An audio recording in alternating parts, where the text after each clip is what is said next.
A core principle in Jewish ethics is what's called arevut, which means literally collateralized, that we are all like aspen trees. We have one root and we're all connected. And that principle is the principle that animates Tikkun Olam, which is our obligation and responsibility to fix or to repair the whole world. Rome was a place where arevut is alive, where we feel a responsibility towards our fellow congregants, we feel a responsibility towards the broader neighborhood that we live in and ripples out in New York City and beyond. Romemu has been a refuge for people who both need the stability and the consistency of a community like ours, but also our unabashed support for our brothers and sisters in Israel. We have to have both and. We have to take care of our own and then start to begin to see that the whole world is also part of our extended family. We're honoring Deb and Michael because they live by that principle of both and. The overarching umbrella that covered our experience was we were children of survivors. My father had left Germany right before the war began. My mother grew up in Poland. She was in hiding for most of the war. She came to this country when she was 9. She looks exactly like my daughter. I'm very aware that a family of immigrants, that we wouldn't be here right now if someone had not stepped in just to help my family. So my grandfather, when he was a baby, had a wet nurse. His nanny's daughter hid my mother during the war. She took her in and pretended she was her orphan niece. My parents were both people who were very committed to social justice. My mom, as a doctor, was one of the people you could go to if you needed an abortion. My dad spent his career working at USAID, trying to think about how you create more equitable conditions for developing countries. The way that our parents chose to live their lives was to, value the things that mattered.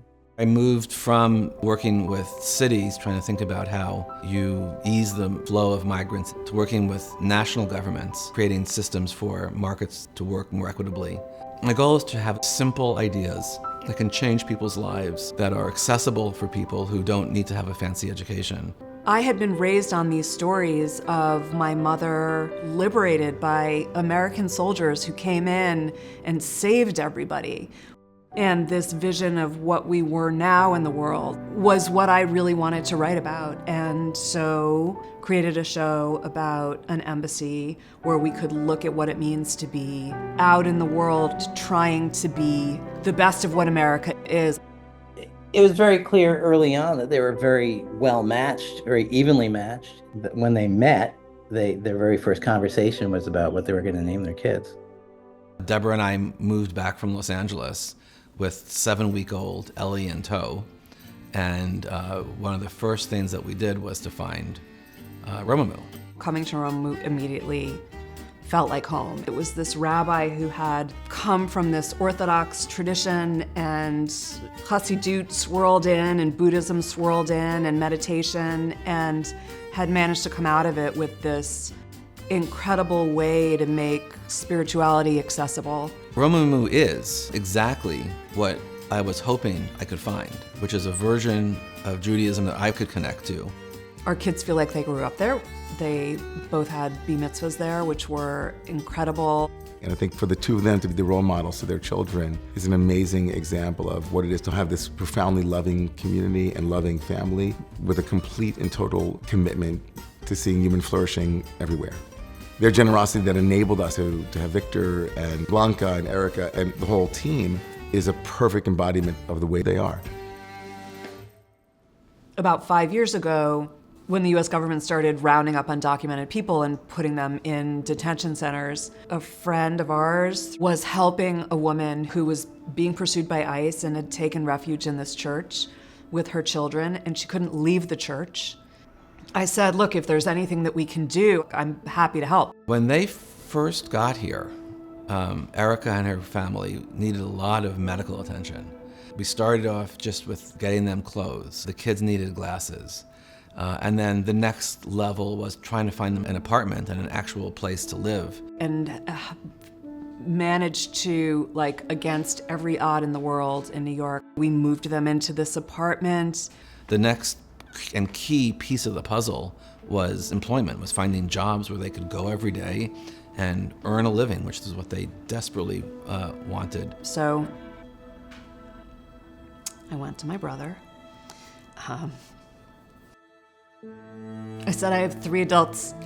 You have to give them full-time jobs with benefits.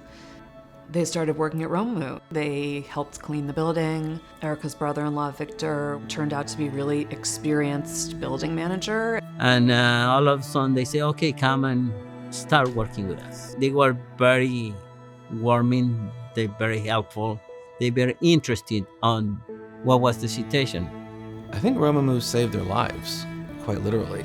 That Romamu community was incredibly helpful, providing services of various kinds that made it possible for them to start a life here. And they became, I think, really a joyful part of the Romamu community. Victor and Blanca and Erica are just part of Romamu. They're part of our DNA now. They are familiar faces to everybody in the community. They're the people that we rely on. The fact that they weren't Jewish, it didn't matter. They were human and they needed family. Everybody was welcome. Doesn't matter who you are, even if I don't follow the religion 100%, but I was part of this. And that was a really big impression. And the worlds that were saved through the generosity of Deb and Michael are uncountable, innumerable worlds. We are a richer community because of their contribution, for sure. With what's been going on in the world in the last couple of years, being Jewish is much more of a daily concern. We have a special responsibility to our people. It doesn't replace a responsibility to the rest of the world. We know that we have to show up for one another. When there's a need, people show up. 2 in the morning, 10 at night, people show up for one another. Coming from a family of refugees and immigrants, we existed because individuals made a choice to open their homes and put their lives on the line and their children's lives on the line in order to save them. You always have something to give, right? That's the idea that we were raised with. This community, if you ask it, has a tremendous amount that they are willing to offer. That's a really good litmus test of a great community, right? You can have great services and you can have great sermons, but if you don't have people who show up for one another, that's not a community, right? So community is where people show up for one another, and Baruch Hashem, thank God, after 17 years, we can say that Romamu is that kind of place.